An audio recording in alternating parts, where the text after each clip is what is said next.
We're going to Thanksgiving. This Bewitched Chat's all going to be all about the Thanksgiving, just watching an episode together, hanging out. Look at that turkey. That's huge because there only is one Thanksgiving episode, but boy, it's a good one. So here we are in the Stevens living room, which I just love. I don't know, it just feels like home to me. It's such a comfortable place. Completely inappropriate. Gladys Kravitz is just going to barge right in through the back door without knocking or anything. They could be naked in there. There's a lot of tension on the set. It's not a happy place. She's wanting to get him fired. Bewitched, bewitched, you've got me in your spell. Let's chat about Bewitched. We're going to Thanksgiving. This Bewitched Chat's all going to be all about the Thanksgiving, just watching an episode together, hanging out. Look at that turkey. That's huge.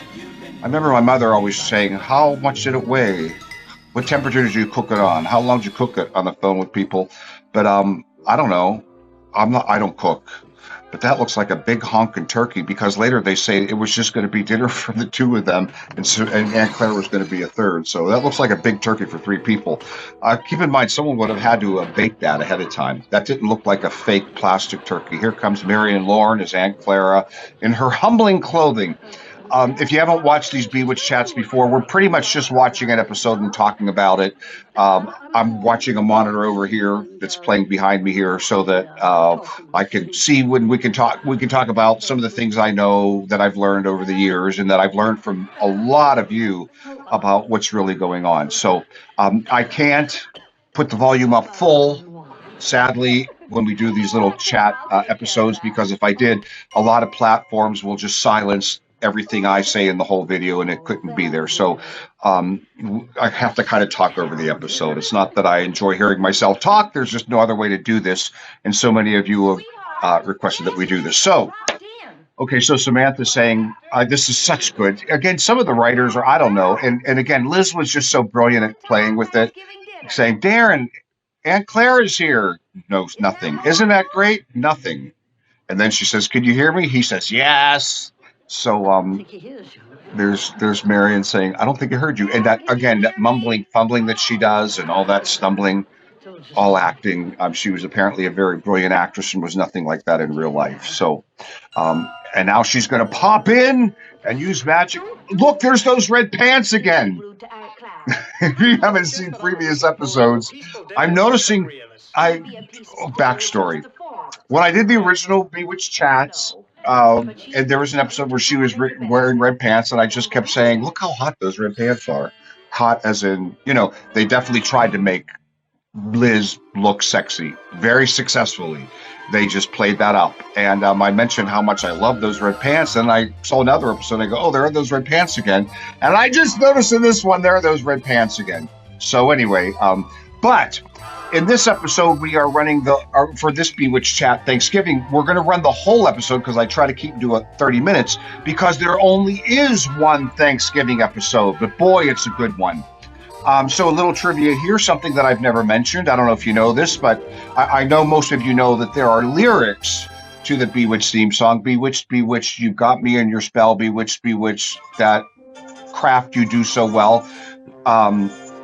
So these are some rare writers. That's a husband and wife team wrote this. Richard Keenan directed it. Anyway, there were lyrics to that, but they also had, I want to say Frank Sinatra, and I don't know why that's caught in my head, but one of the reasons the Bewitched episode doesn't have lyrics in it, even though that's how it was supposed to be and that's how it was written, is whoever recorded it wanted residuals for every time that song was played, and they decided they didn't want to pay residuals for it. So they just said, screw you, we're just going to play the instrumental version. So now that's all we have. So again, if you watch some of my videos, specifically the Bewitched Scandals one, I play a lot of the recordings that are out there with people singing, because they have over the years recorded this song with the lyrics, but it was originally recorded that way. So here we are in the Stevens living room, which I just love. I don't know, it just feels like home to me. It's such a comfortable place. And the table is set for Thanksgiving. They've already said, Darrin already said, I think it was upstairs, that I was hoping it was just going to be the three of us, actually, me, you, and Tabitha. But now there's going to be four, and they have this big honking turkey for these four people. And Aunt Clara wishes that she is reminiscing about the old days of Plymouth. And I wish I could just go back to Plymouth. And Darrin, I don't get this point, says, let me call you a plane. I have a hard time believing Aunt Clara wanted to go to current day Plymouth, and a plane couldn't take her back in time. As we know, these witches traveled all the time. So now she's going to cast a spell to send herself back to Plymouth, current day or old day. And to use the words of the script, everyone gets caught in the crossfire. Darrin, Samantha, Aunt Clara, Tabitha, and now, though completely inappropriate, Gladys Kravitz is just going to barge right in through the back door without knocking or anything. They could be naked in there. Who does this? And now they're zapped off to old Plymouth. And so those pyrotechnics that you saw there, also a very big deal. Sometimes you'll see, especially Marion Lawrence, she will flinch and go like this, and that's really not acting. And sometimes Liz will, if you watch the actors when they do those pyrotechnics, even though they're actually far away, it's called shooting with a long lens. If you put the camera far away and shoot through it, you can make it look like it's closer as opposed to a wide angle lens that will actually add distance. But still, there is smoke and explosions going off during those things and sparks, and you could get hurt. You probably know that for The Wizard of Oz, though years earlier, and they perfected them by then. During The Wizard of Oz, the Wicked Old Witch of the West got caught in pyrotechnics on the scene where she disappears. She goes, "I'll get you, my pretty," and she disappears. There was actually an elevator on the set that while the pyrotechnics went out, she went down, but she got caught in the pyrotechnics and got burned badly and had to be taken to the hospital. So that stuff does happen. So it's just not as clean as easy as it looks. Okay. Here we are in good old, I keep wanting to say good old Salem, but I'm guessing it's Plymouth, right? And everyone's caught in the crossfire. Gladys is passed out because, oh my gosh, what's going on? And now here again is a real inconsistency in the script, typically. Samantha's going to zap them into clothes. But in other episodes, when Samantha travels back in time, she doesn't have her powers because she wasn't born yet, or memory, like the court of King Henry VIII. And now I'm going to have to do history lessons, though there are other episodes where Samantha was alive during this time because Darrin finds a picture of her in an old antique shop. Remember that one? So again, here's Liz just showing her incredible acting abilities where she's just slipping into Old English flawlessly and speaking that way. And they play it up very well because Darrin later tries to speak Old English and does a terrible job of it. So lots of these and thous in there. And again, so this set, my guess, if you watch previous chats, you see that outside, there's a real bush there, and then there's just a backdrop of greenery. You know, those are all just painted big long backdrops, and that's what you always saw out of the Stevens front living room. I would bet the farm that this set was just erected right in the living room. In other words, covering it because the lighting was there, the backdrop was there, all that stuff. Okay, now this. So this is Warner Ranch. Warner Ranch demolished now, very, very sad. But there is a whenever you see, of course, the Bewitched, it's called Blondie Street, where the Bewitched house is, the Partridge Family house, the Blondie house, the Father Knows Best house. They used them over and over again. They're used in many, many different movies as well. Behind, actually, I'll tell you exactly where this is if you want to visualize it, because I've been on the Warner Ranch many times. Right behind the Bewitched house, which is not a house, of course, it's a facade. Some of those houses are literally just the front that you see on stilts, like, beams behind them. There's actually nothing in them. Some of those houses actually are built out, and they will actually shoot in them. If you've ever watched Ghost Whisperer, for example, or if you've ever gone on the Universal tour, a lot of times on back lots, they will build out, like, let's say on Ghost Whisperer, they used a coffee shop all the time, where everything's a facade. It's a fake front, fake front, fake front. Now here's a coffee shop, but they'll actually put walls in that coffee shop so that they can shoot through the window and into it. And not only will they shoot through the window and into it, but they will furnish it and actually shoot scenes in there. So a lot of times when you're watching things to this day, and they're shooting internal scenes. They are actually on a back lot shooting with, if you look up, all you would see is sky, and the scene's not long enough or involved enough, and they're actually shooting in a little room built off of the facade for the back lot. So some of those houses would have rooms and some of them wouldn't. All right. This is one of my favorite episodes of all time on Bewitched, mostly because of the trial. I just love it that you're going to see coming up here when Samantha kind of admits she's a witch and does her mumbo jumbo stuff. So, or witchy stuff. Okay, so let's talk about production design and pre-production. So whenever Bewitched or anybody would do an episode like this, it was one, way more expensive than a typical episode, and two, way more complicated than a typical episode, and three, would likely take longer to shoot than a typical episode. So now just look at what's going on here. First of all, they're at the Warner Ranch. So I guess most people aren't from LA, so they wouldn't know. So I've mentioned before that I lived in Glendale, Pasadena, Burbank. So Burbank, where the Johnny Carson show was, where Burbank Studios are, Pasadena, where the Pasadena Rose Parade is, New Year's Day, and then Glendale is right in between. So for me to go to where their studio was shot in Hollywood, it would be without traffic. People in LA always talk about without traffic, a 20-minute drive to the studio, okay? If they lived in Beverly Hills, which I think Liz did, right? Someone tell me, because I don't remember exactly where she lived. I'm pretty sure it wasn't Hollywood Hills. That would be probably without traffic, 20 to 30-minute drive. Again, everyone's going to say, what are you thinking? But I lived there forever and ever and ever, so of course I should know. Now, the Warner Ranch, from me, was a 10-minute drive without traffic. So remember, Pasadena, Glendale, Burbank. The Warner Ranch is in Burbank. It's actually, the address is actually, if I remember, 400 Hollywood Drive, maybe? Hollywood Way.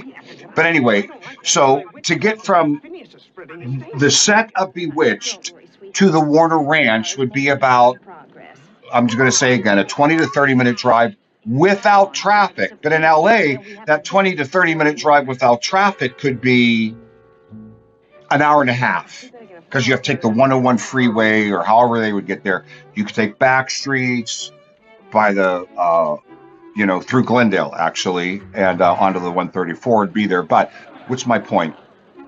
All of these people, all of these actors, this is a big cast. There are a lot of leads here and a lot of extras, now have to be taken to the Warner Ranch, which is far from the studio. Liz loved to shoot on the Warner Ranch because she loved to get out of the studio. But that would mean they would have to have them all have dressing room trailers, or however it was. I can't pretend to say I was there. I know exactly. Okay, so now they're back in the studio here. You see what I'm saying? So now they're shooting in the studio. I'll bet that's the Stevens living room, and that's what you can see out of the front window, that backdrop back there. And they're shooting a lot on Warner Ranch. And on Warner Ranch, they have all of those props. They have fires going. So, not necessarily pyrotechnics, but they have to have fires going. The turkeys, the people, the wardrobe is a nightmare. They would have to bring a whole separate truck because, again, it's not like these people went somewhere, got dressed, and then got in their cars and drove to Warner Ranch. So they just kind of have to take over with wardrobe trucks and makeup trucks and dressing room trucks and all this stuff that has to go on. It's a very big deal. Way more money than a typical episode, way more time, meaning they may have to bleed over 2 days and cut a few days from the upcoming episode. That's why some episodes seem a little cheeseball and simple, because they're taking up time that was eaten in, for example, the Thanksgiving episode. Okay. I just love this scene where she shows her magical stuff. So now they're back in the studio. Pretty good wig. Looks like human hair. If I may sound, I probably sound very weird to you guys, but again, these are things that, when you do this for a living, you notice, because a human hair wig is a lot easier to wear than a synthetic wig, and with a French lace and glued on in the front. But I mean, that looks like really good hair. But again, because I've been on soap operas too. Oh my gosh, my shirt unbuttoned. You probably think he's trying to be all that. See, we're doing this live to tape. There's no cutting here. Excuse me. God. Oh, I'm going to get comments on that. I promise it wasn't. I don't know how long it's been unbuttoned. All right. So I digress. Okay. Because when I've done soap operas, for example, if you watch soap operas, they're banging out an episode a day.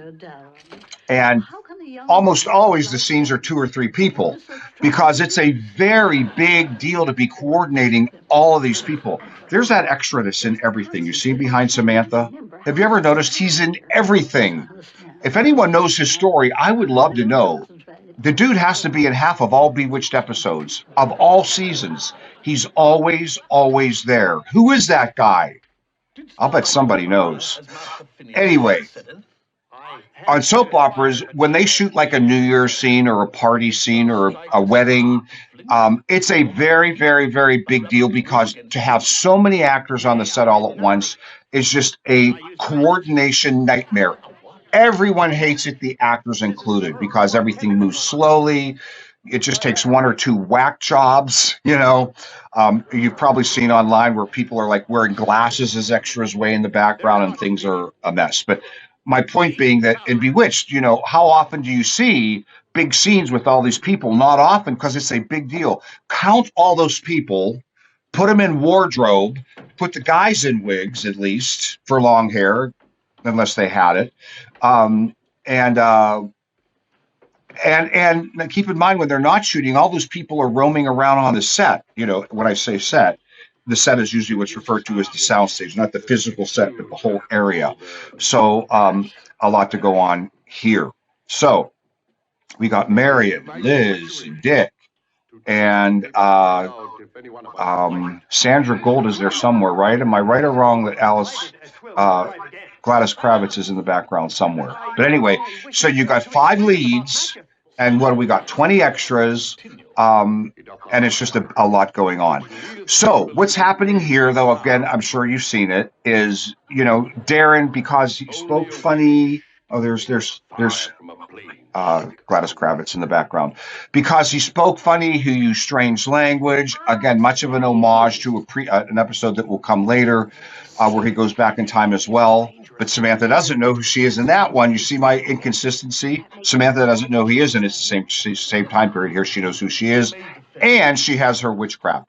So someone needed to light a fire, so he pulls out a match, which begs the question, well, how did he have a match? If they traveled back in time and they changed the wardrobe, what? He just happened to have a matchstick in there. Again, you just kind of overlook this stuff just for the fun of it. But lots of inconsistencies here. Nonetheless, he has a match, and the guy says, "Thus is the witch's stick." So they put him on trial for being a witch. Samantha's like, no big deal. I'm a witch. I have my powers. What are they going to do? But she figures she'll teach them a lesson and let them run through the whole witch thing, and hopefully she can use her powers of persuasion to say you're all lame and nothing's going on. So that's his accuser facing him. Now, I think it's pretty well known not to bring up old scandal stuff. So by the time this season rolls around, Liz very much does not like working with Dick. And there's a lot of tension on the set. It's not a happy place. She's wanting to get him fired. He has a substance abuse problem that is making shooting difficult. Again, we've talked about this before. Now, just imagine that sometimes Dick just doesn't show up, and you're shooting an episode this complicated. Now, I don't know the story behind this episode, but you see how, especially when you're doing this type of television, a television series, the actors just have to be so on point and so show up and so know their lines and so willing to bang that out, because when that doesn't happen, it's just such a nightmare. There are no words. So there Liz is, probably wearing a wig, right, because her hair wasn't really that long, tucked under that bonnet, looking very conservative, not in her red pants. And now she's going into her big speech, showing off saying, well, is this witchery? Is this witchery? And this witchery? And now we're going to see probably my favorite pyrotechnic of the entire series coming up, where she is going to make fire explode out of the waste paper basket. The only reason I know these things are definitely coming up is because this is the whole episode. And again, the only Thanksgiving episode that I know of, I wonder if I could be wrong, which I certainly could be, I'm wrong a lot, that they've ever made. But boy, they did a doozy and they did a good one. So, let's see what's going on here. So Liz, no false eyelashes, not a whole lot of makeup. That's her saying, okay. So props to her. There are a lot of people. I mean, look, she doesn't have, she probably has on base, mascara on her real eyelashes and a little bit of lipstick and, some blush. And you're probably thinking, dude, come on. But, these are things I notice because sometimes I've worked with women who will refuse to not be in at least full-ish makeup. And just the cast and crew in general tends to really admire people who are willing to be seen not looking perfect. So major props to her for being willing to go on and shoot this scene as realistic as possible with minimalist makeup to really... Does Aunt Clara have on false eyelashes? Because, she wore some honking false eyelashes to cover up the hooded, eyelids that you get when you're really older. Because, see, I'm sure a lot of you know, but those are all tricks for to make you look younger. And certainly these days and age, people wear eyelashes out to here, which totally looks ridiculous. But back in the early days of television, they wore them. They practically looked like they weren't even lashes, but just cardboard long strips on their eyelashes. But not a lot of curls in her hair. So for some reason she's okay with not a lot of makeup, not a lot of what's it called when you're the female lead on a Broadway show? Debutante? Is that what I'm trying to think of? Ingenue. Not trying to play the ingenue, the pretty 20-something-year-old. So here, Liz is probably in her mid-30s. Oh, there's a twitch. Now he lights the witch's stick in her mid-30s. And,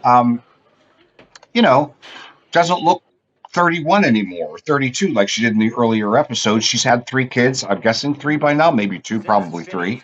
And again, good for her for, kind of looking super natch.